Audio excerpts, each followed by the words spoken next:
Estamos no ar e finalmente uma novela acaba na Fórmula 1.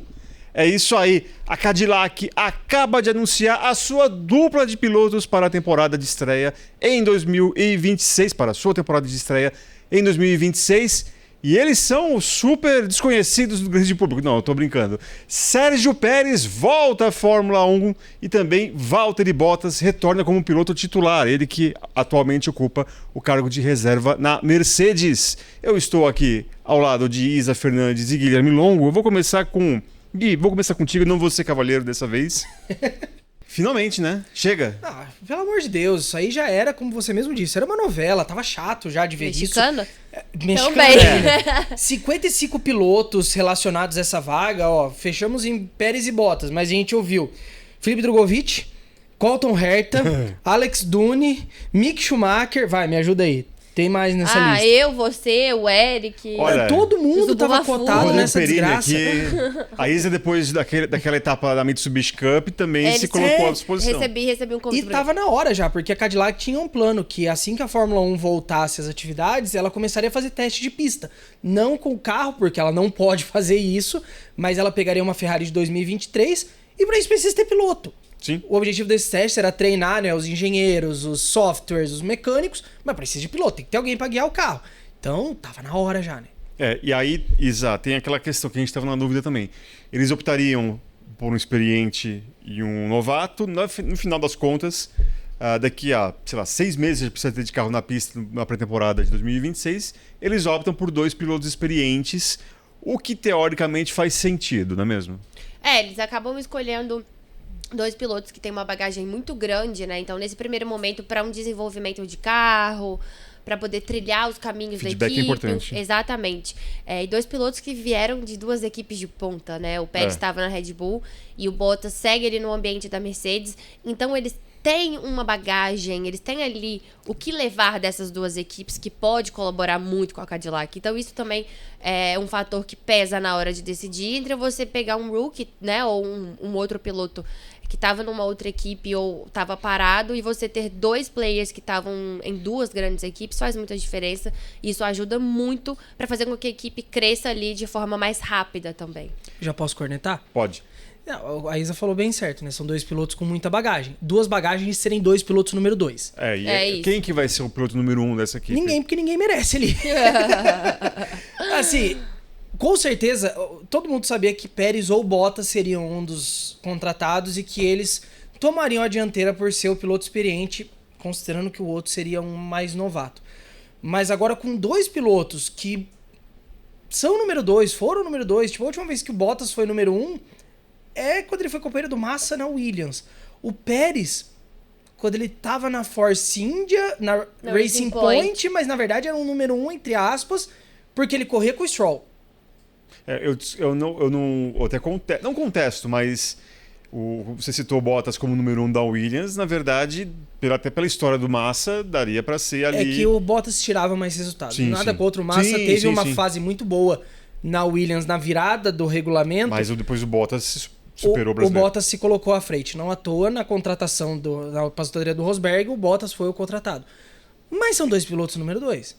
A não ser que a Cadillac, de fato, dê paridade para os 2 são em pé de igualdade, é um cenário para uma situação meio engraçada.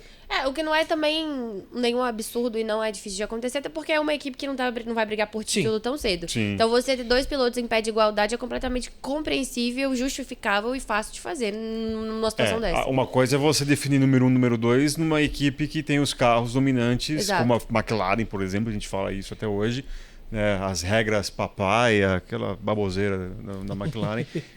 Desculpa, gente, mas enfim. É a realidade. É a realidade, mas provavelmente não vai ter o número 1, até porque eles vão dar lá mais para ajudar a equipe a ter um mínimo de competitividade do que brigar por resultados. Lembrando que a Cadillac entra ano que vem na Fórmula 1, mas sem motores próprios. Como cliente da Ferrari, previsão de início, né, dos motores próprios da Cadillac 2028 ou 2029. E aí vem uma outra questão, né? Duração do contrato, com certeza não é contrato de 1 ano só. Sim. Só que são 2 pilotos que não são necessariamente jovens. O Pérez, deixa eu confirmar aqui, já tem 35 anos, fez esse ano. O Bottas faz aniversário essa semana, olha só, presente de aniversário dele. Na sexta-feira ele completa 36. Então, não são pilotos também que devem circular por muito tempo mais. Não vejo trilhando contratos de 3, 4 anos. E eles eram pilotos que sempre no final da época da Silly Season sempre reclamavam do estresse que ia ter que sempre renovar o contrato com as suas equipes para um ano seguinte. Talvez quem conseguiu ter uma vida mais tranquila nesse aspecto foi o Bottas na época da Mercedes dominante, porque ele fazia muito bem o papel de escudeiro do Hamilton. O Pérez foi demitido no meio de um contrato de 2 anos, vamos lembrar. Ele tinha renovado, por 2 anos. Por 2 anos e foi demitido antes do início desse contrato. Agora vamos mudar um pouco, não saindo do assunto Cadillac, mas olhando para o nosso lado, porque o Felipe Drogovic foi colocado, entrou e saiu nessa lista entre os cotados para ser piloto da Cadillac, né? E no final agora ele não aparece como um dos pilotos. A pergunta que fica é: e agora Felipe Drogovic? Quem que pode imaginar? Vocês acham que ainda dá para ele sonhar com alguma coisa na Fórmula 1 depois dessa? Não. Acho que agora realmente é o ponto final para o Drogovic. Era a última chance que ele tinha.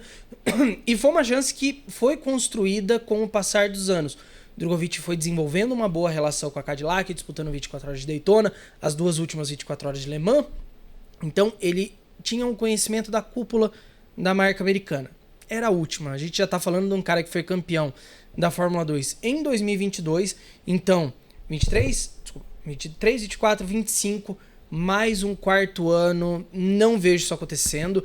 A única possibilidade é uma que não vai acontecer, que seria o Lawrence Stroll falar assim, ó, tchau filho, e vamos colocar ele no lugar. A gente sabe que isso não vai acontecer. Ainda mais agora que por mais que a gente ache que não vai ser a principal equipe, né, da era a partir de 2026, mas os dados vão estar na mesa, né, as cartas, perdão, estou errando o jogo aqui.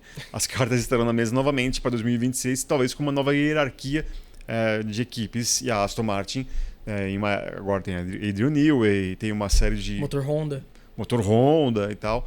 Então pode ser que tenha ali, e eu acho que é difícil largarem o osso, tanto o Alonso, né, quanto o Lance Stroll. Talvez isso o motive a permanecer por mais um ano na Fórmula 1 pelo menos, né, Isa? É verdade, eu acho que agora de fato pro Drogo é pensar em uma outra categoria de elite, alçar aí a carreira dele para ir para uma outra categoria de elite com uma equipe de ponta também, uma boa equipe, né? Não é também sair aceitando o que aparecer, porque já foi. O bonde da Fórmula 1 passou, agora é muito difícil para ele. 4 anos é muita coisa. Então, e assim, não é julgando, ele tinha que correr atrás do sonho dele, era uma oportunidade que apareceu e, enfim, ele tinha que se agarrar a ela porque é o que ele queria. Mas agora não dá para poder mais ficar batendo nessa tecla.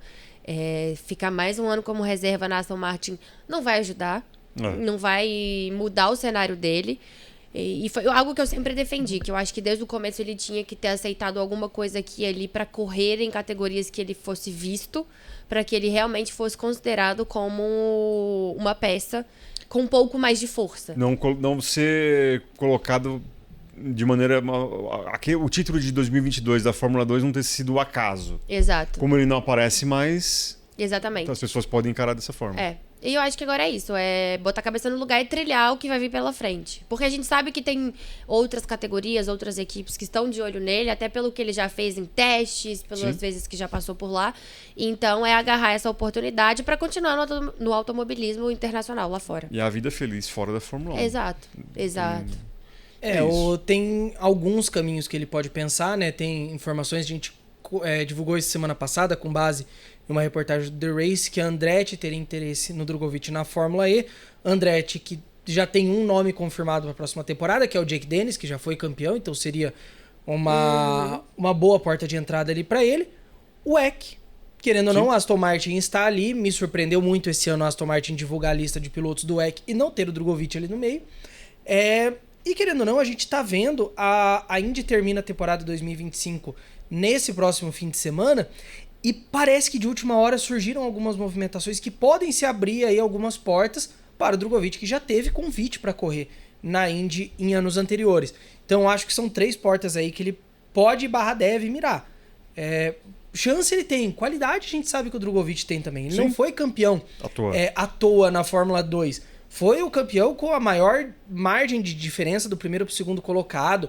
Tanto que você vê, o campeão do ano seguinte, o Theo Pourchaire, amargou uma carreira mais complicada que a do Felipe. Ele foi, em 2024, ele tá de reserva da Peugeot no WEC. Agora em 2025, que de fato ele tá dando volta por cima. Ele vai correr na Fórmula E e vai correr no WEC. Então, tem caminhos pro Drugo, sim. E fazer esse caminho também duplo até. Dá para fazer a Fórmula E e o WEC, muita gente faz isso hoje. Sim. Sim. Enfim, ou o WEC IMSA, talvez, né? Dá até para você ter duas competições ali em tempo integral correndo, né? E a Indy eu acho que também seria uma boa para ele. Vamos ver como que isso vai se desenrolar. Eu acho que novamente um ano em que ele é apenas piloto reserva da Aston Martin e só, eu acho que para ele seria uma furada. Enfim, vamos ver. Você vai ficar sabendo dos desdobramentos desse caso da Cadillac no motorsport.com, nas nossas redes sociais. E vale lembrar que fim de semana agora teremos GP da Holanda. A Fórmula 1 está de volta depois das férias de verão lá do Hemisfério Norte, tá legal? Eu convido você a acompanhar toda a nossa programação. Os nossos programas voltam também ao vivo. E é isso. Muito obrigado a Isa, muito obrigado ao Guilherme e muito obrigado a você. Um grande abraço. Tchau, tchau.